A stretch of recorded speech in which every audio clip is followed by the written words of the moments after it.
What's up guys? Golden Knight here. Have you ever stared at a mind-blowing drawing on ArtStation and thought, I'll never be able to do that? And then tried to draw, just to confirm that thought? That moment is more common than you think, and it says nothing about your talent. It only reveals that there's something important about the learning process that you haven't discovered yet. But we're here to change that. The truth is, drawing isn't a mystical gift reserved for a chosen few. It's a skill built step by step, mistake by mistake, just like learning to speak, walk, or write. The problem is that many people quit too soon because they try to skip stages. Today, I want to show you a lighter, more honest, and way more effective path to improving your drawing.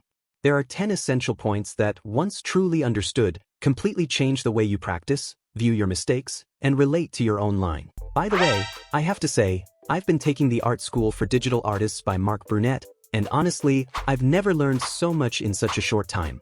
It's a super complete course, like a condensed art school, focused only on what really matters. Perspective, anatomy, composition, all explained really well. If you want to level up fast, this is the way. Check the first link in the description.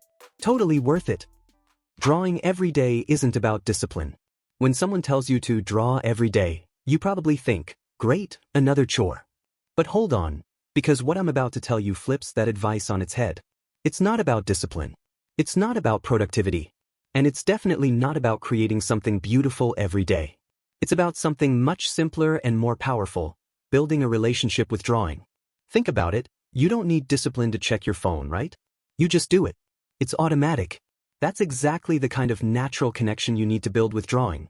Make it a regular part of your life, like brushing your teeth. Here's a truth no one tells you. When you go days without drawing, the comeback is brutal.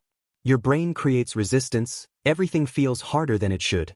But when the contact is daily, even if tiny, drawing stops being that scary special event and becomes a part of you. And get this, drawing every day doesn't mean hours of grinding over tough studies. Sometimes it's literally 5 minutes. A mindless doodle. A few crooked circles. Sounds like nothing, right? But it's not. What's really happening is that you're keeping the channel open between your mind and your hand. Like a friendship, go months without talking and the next conversation feels awkward.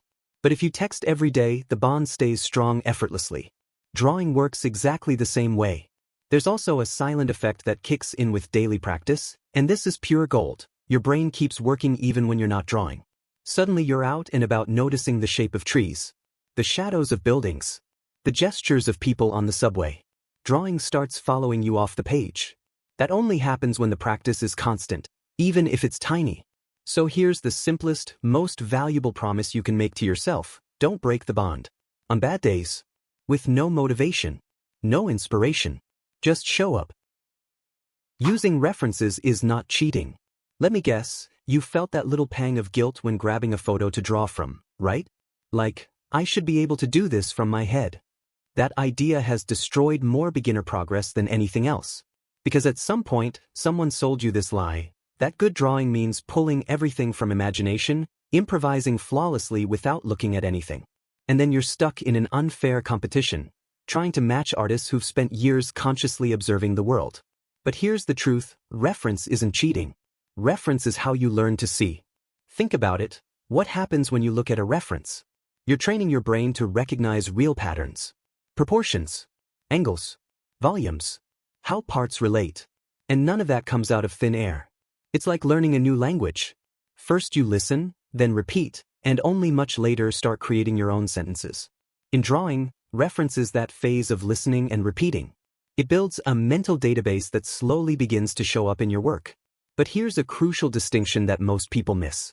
Copying is trying to replicate the final result without understanding anything, like scanning a photo. Studying is observing with intention, constantly asking why things look the way they do. Why is that arm longer than the other? Why does the shadow break right there? Why do the eyes shift position? These simple questions turn reference into real learning, not dependence. And listen, I know people feel ashamed to admit they use references. Like it's a confession of lacking talent. But the artists you idolize use them all the time. Photos, videos, real people, mirrors, objects, everything becomes study material. The difference is in the level of awareness. The more carefully you observe, the less you'll need references later. Not because you've become a genius, but because your brain has stored the information. And here's the part that'll blow your mind. Reference doesn't limit creativity, it expands it. The more visual data you have stored, the more freedom you gain to create, exaggerate, simplify, stylize. Ignoring references doesn't make you more original, it just traps you drawing the same things the same way over and over. Simple forms are the foundation of everything that looks complicated. Here's where a lot of people mess up and self-sabotage without realizing it. The mistake isn't trying to draw something complex. The mistake is trying to draw the complex without understanding the simple. When you look at a well-drawn face, a dynamic body, or a detailed scene, your brain sees it as one giant block. But the artist didn't think like that. They broke it down into basic shapes before any detail showed up. Simple forms are like drawing's universal language. Spheres, cubes, cylinders, and cones are behind almost everything on the page. A skull starts as a sphere. An arm can be a narrowing cylinder. Torso becomes a tilted block in space. The problem? Practicing simple forms bruises the ego. It feels like going back to kiddie stuff. But this, basic, is exactly what supports advanced drawings. When you master the forms, anything new feels less intimidating because you know where to start. Another key point is that simple shapes help you think in volume, not just outlines. Instead of drawing flat lines, you start imagining objects taking up space. This totally transforms your drawings. They gain weight, depth, and presence. Even with minimal detail, the drawing starts to exist on the page. So before stressing about perfect eyes, realistic hands, or advanced anatomy, take one step back. Train your eye to see the world in shapes. Notice how everything can be simplified. This simple practice will supercharge your growth in ways you won't believe. Mistakes aren't enemies, they're maps. There's an almost automatic impulse when something goes wrong in a drawing. Erase it. Tear the page. Close the sketchbook. Pretend it never existed. That reaction comes from the discomfort of facing a mistake, not the mistake itself. The real issue is that every time you erase without analyzing, you lose valuable information about your process. A mistake isn't just a flaw. It's a clear signal that shows where you haven't fully understood something yet. When a drawing looks off, there's always a reason. Maybe the head's too big, maybe the body feels twisted, maybe the pose doesn't hold up. These problems don't appear from nowhere, they point directly to what foundational skill needs more attention. When you learn to look at a mistake with curiosity instead of frustration, your learning speeds up dramatically. There's also an emotional trap here. Erasing gives a false sense of control. It feels like you're fixing the problem, when really, you're just hiding it. Adjusting over it, comparing with references, redrawing beside it, and observing the difference builds awareness. And awareness is what turns trial into real progress. Another important detail: mistakes are part of warming up your hand and brain. Not every drawing is meant to be good. Some exist just to loosen you up, to test, to fail. When you accept this, you start taking more risks, and those who take more risks learn faster. Drawing is about learning to see, for real. Many people think drawing well means having a good hand. But the hand only follows. The eye is what truly draws. Or more precisely, the way you observe. In the beginning, most people draw symbols, not what they actually see. An eye becomes an almond shape, a mouth becomes a line, a hand becomes stick figures. That's because the brain tries to simplify things with shortcuts. The artist's training is all about breaking those shortcuts. Learning to observe means slowing down. It means looking at a common object as if it were the first time. Not thinking, that's a mug, but noticing curves, thickness, subtle shape shifts, unexpected shadows. This kind of observation also trains your patience. You stop trying to rush and start accepting the rhythm of the drawing process. That directly impacts the quality of your lines. They become more intentional, less anxious. A powerful exercise is to observe without drawing.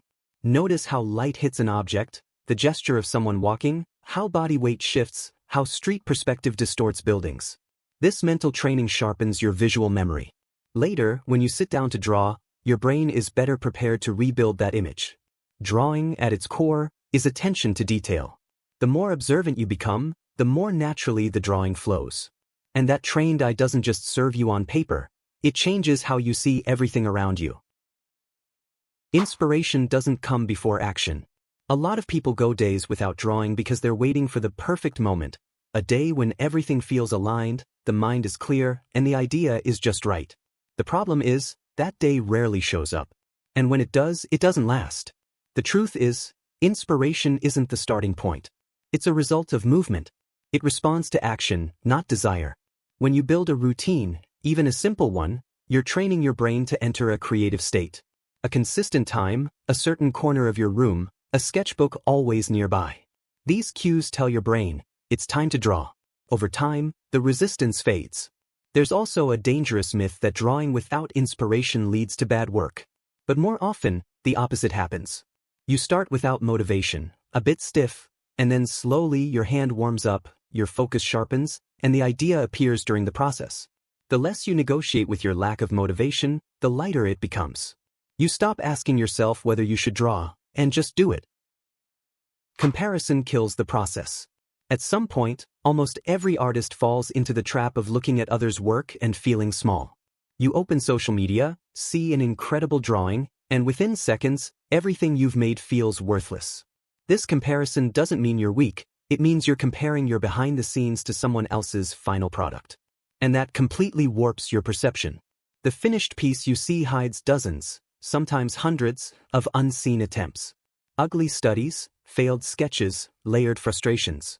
Bob Ross, the legendary painter, who you probably know, used to paint each piece 2 to 3 times in private before doing it live on his show.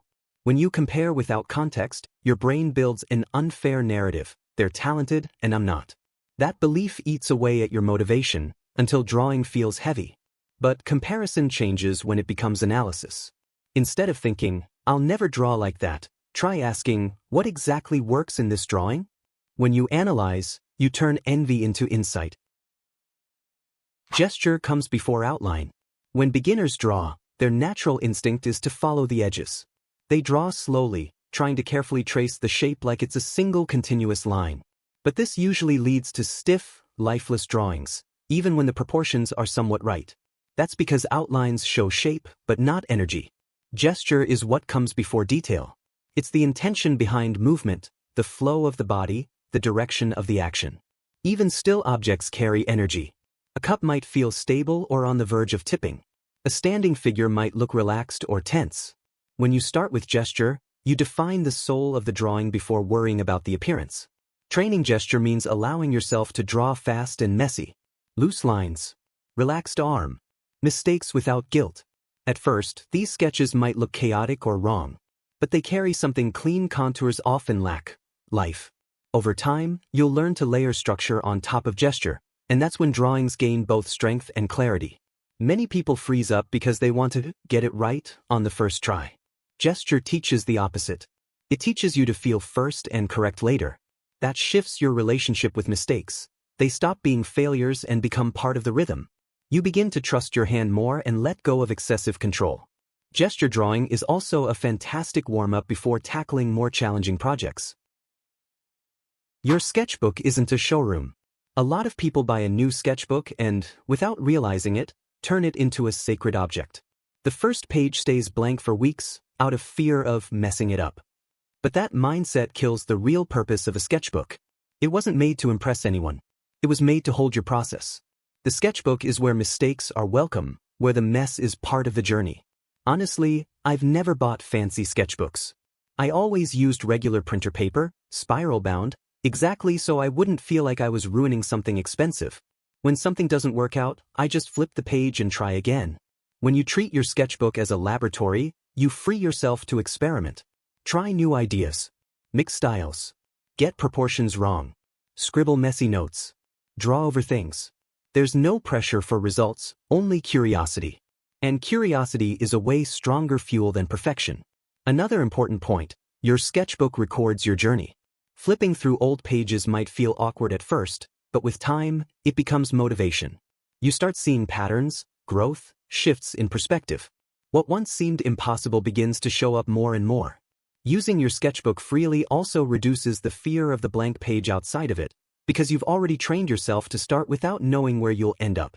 That builds inner confidence that doesn't rely on instant results. You start drawing more. And drawing more almost always leads to drawing better. Recognize your progress. There comes a point in every artist's journey when progress continues, but the feeling of progress disappears. You're drawing more, studying more, but it never feels like enough. This is one of the most dangerous moments because it's where many people quit without realizing how far they've already come.